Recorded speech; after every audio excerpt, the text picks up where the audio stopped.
KIBC Dormital or Kulambugan Integrated Business Center Dormital at Purok 5, Poblasyon Kulambugan, Lanao del Norte. Last August 15 of 2025, we sent a letter to the KIBC Dormital staff, and luckily, they received an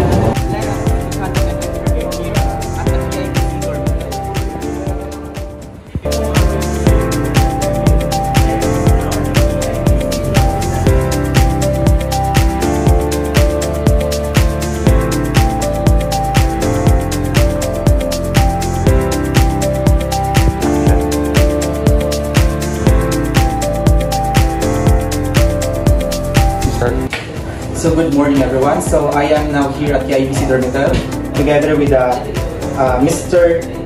Kayanong Artester, the hotel manager of KIBC Dormital located at Purok 5, Poblasyon, Kulambugan, Lanao del Norte. So sir, you already received sa among letter sir. So thank you so much sa pagkatagod gayon para makanda kami interview kanimo. So mo siya ang mga questions sir. All about nandiyan siya sa industry na to as sa atong industry na as hospitality management mga student. So kami sir kay food service management student. In line na mo sir kay namin sa catering and cafeteria management. So muna siya ang mga questions para sa inyo sir. So first sir, ang set A nga mga questions all about general information. So first question sir is what type of establishment is this the KIBC Dormital sir?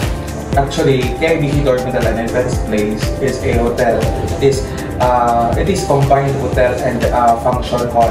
So natay duha ka function hall, namely the ballroom and the grand ballroom, and we also have rooms for guest accommodation. Actually, the Dormital is a barkadahan type of accommodation. So nag-cater kami o mga daghan volume sa mga kwarto na ay daghang na bed. So cater may more than 15 sa isa ka kwarto. Dapat may kwarto nga pang family and pang individual. So it's a dormitory type hotel. And we also have catering from off-premise catering. When you say off-premise, naami ka ng catering na sa gawas, bali, pero dili kami ang nag-provide. Na aming mga kauban like mga pizza, ang laos mo na among recommend. Kaysa pagkakaroon ng KIBC Dormital, wala po siya offer of catering services. So naaming mga partners, naaming mga partners since catering man ang atong topic na.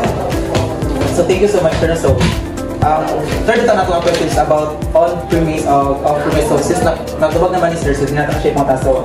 Dito sa second question, so how long you have been in business sir? Dili lang sa KIBC Dormital. So pag human ako graduate yun sir, nag-practice na ako sa akong profession sa hospitality field. Bali, since graduate ko 2011, and then una na akong experience kay sa hotel po, sa hotel Catrice, sa Ozamis, then Plaza Beatrice, na hotel Plaza Alemania sa Iligan. Napupulo for I think mga more than 10 years na o panarbaho sa atong field both in hotel and restaurant. How about din lang sa KIBC? Sa KIBC Dormital, I started 2019, yes, December 1 of 2019. Then since nahawa ko diri kay bago namang administration mo kay politics. Nahawa ko diri by June 30 of 2022. So pagbalik ni Mayor Manuel was di ko agad ko niya kung gapon yung manage siya sa KIBC. So dito sa section dito ng mga questions sir, it's all about catering or celebration. So first question sir is, what types of celebration or events do you cater most often? Actually, since ang KIBC Dormital is a LGU-owned establishment, ang kasagaraan ko diri nga diri sa among function kay mga LGU-related events like mga seminars, orientations. So, mao dyan na yung majority diri. So, seconded by birthdays, weddings, daghan pod mi diri og kanang kuan, kanang mga bunyag. So kana mga nani nga event, pero sama sa akong gingon, majority good LGU related mga seminars, conferences, orientation. Thank you so much. So proceed sa second question, sir. So how do you decide on the menu for different celebrations? Actually, naami katong sama sa gingon ganina among related partners nga catering services like the pizza laws. Actually, naay time nga ang mga guests na good ang pin-coordinate. Pero napoy time nga ang mga guests nga ngay tabang sa amo nga mag-coordinate sa menu. Like kung sa may imong ma-recommend, sir, wala na sila sa amo, wala na sila sa ako ang unsa may lami nga menu nga mao po ni among budget. So isa alam-alam ang budget since ako namang ko idea sa catering kay namang na-assign man po ko sa illegal sa unang Keiko Cafe and Restaurant. So catering services gyapon siya. So, makahatag ko nila ang advice kung sa mga menu. So, yes, it is inevitable mo sir mga natin mga customers na wala sila yung mga idea when it comes to mga food. Na-adjing nga kana lang isalig lang nila sa caterer o sa ilang organizer ang tanan. Thank you so much. So, proceed ka sa third question, sir. So, which service style do you usually use for celebration? Example, like buffet, plate service, or self-service?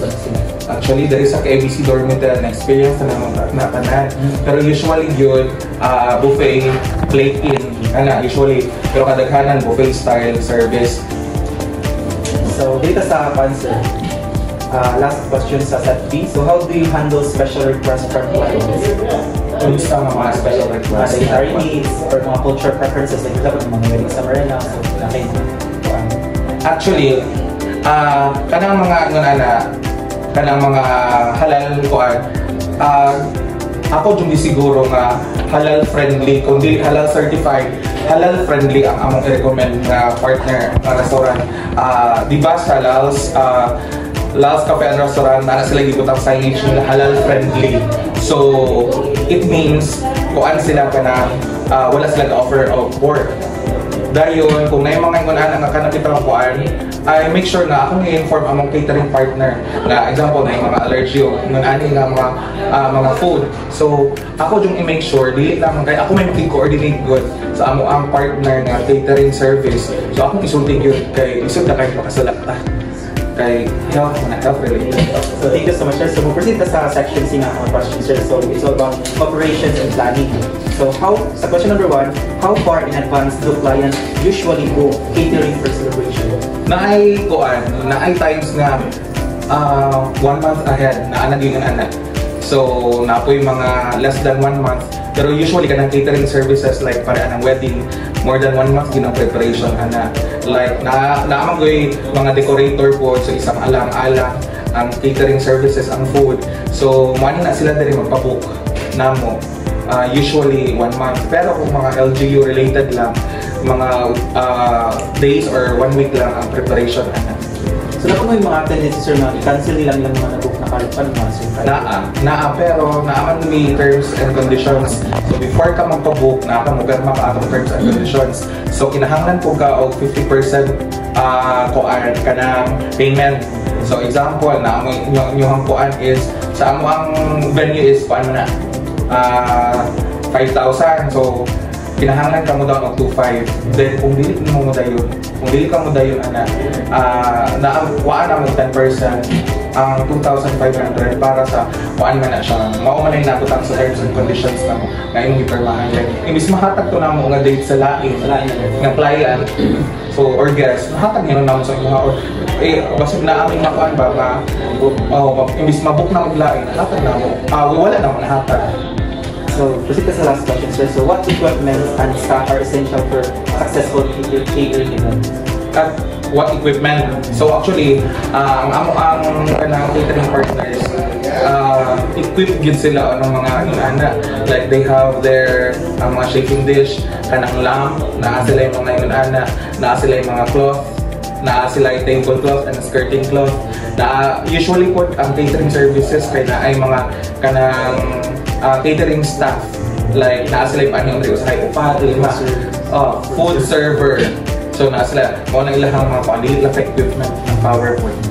So, kasi sa answer sa section E na questions. So, in your opinion, sir, what makes catering for celebration successful? Planning. Actually, kuan din na siya. Kinahanglan din ang pagplano kay para ma-organize ang tanan. You have to kuan istorya din kasi ng kliyente kung unsay mga gusto o unsay mga dili gusto. Planohan na siya ahead of time. Mo dyan key. Nalisap naman siyang planning din ang pinaka-top sa tanan before na rin yung giveaway. So, next sir is, what advice would you give to someone planning to enter the catering business? Advice? Kuan na alam dyan kay syempre, hard work, patience, kanang ang mga values na adyo dapat na sa imo kay dili man namin mga client na mga guest nga kanang pausap-usap og mga kuan, mga preferences like so taas ano yung pasensya sa prepare na kaana. So and kuan po, syempre aside na dapat na lang jud kay capital kay aside sa menu sa food nga imong i-prepare mga kuan po kay mga equipment na samsung ingon atong mga buffet mga sana chafing dish, mga plates, mga utensils, mga lamp, mga skirting cloth. You have to have a capital, financial capital or money para hindi ka naman kayo may confidence. So, ato lang i-adding section din ng mga questions sa food safety and quality. Although wala mo nag-offer ng mga pakituloy mga food trade. So, how do you ensure food safety during events?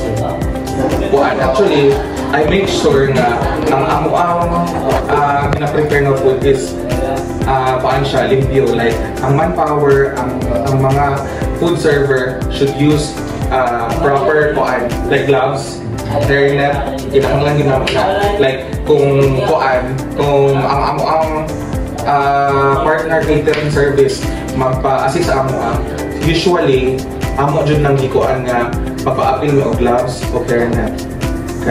And also, kanang bitang mask, na uso naman na ron, kanang transparent. Dahil kanang bitang food, kinahanglan dyan siya init. Kinahanglan siya man ay flame sa ubos, diba? Kabulo man mo anak sa kuan. And actually, it should be covered by kuan. Covered by katong cling wrap. O dili po namin musugot o dili siya, wala cling wrap. Kaya patakabalo, makontaminate na ang mga unsa padara ng mga kuan. Kaya kinahanglan dyan siya na ang kuan before takluban, siya kinahanglan. So, for the last question, sir, is what measures do you take to maintain presentation and service quality during celebration? What service? What measures do you take to maintain the presentation and service quality during celebration? Kuan, kinahanglan lang yun siya nga ang venue o ang catering kuan limpyo and bitang ang venue is limpyo. Mo na siguro may hygienic measures na mo na we sanitize our area labi na dito sa ang butangan na pagkaon dito usually limpyuhan na mo na ug ayo kanang dapit sa may buffet table kay mga pagkaon man. So that concludes. So thank you so much sir sa pagkakaroon mga concise na mga answers. So na-enlightened kayo me as a food service management student sa MC Medical. So thank you so much.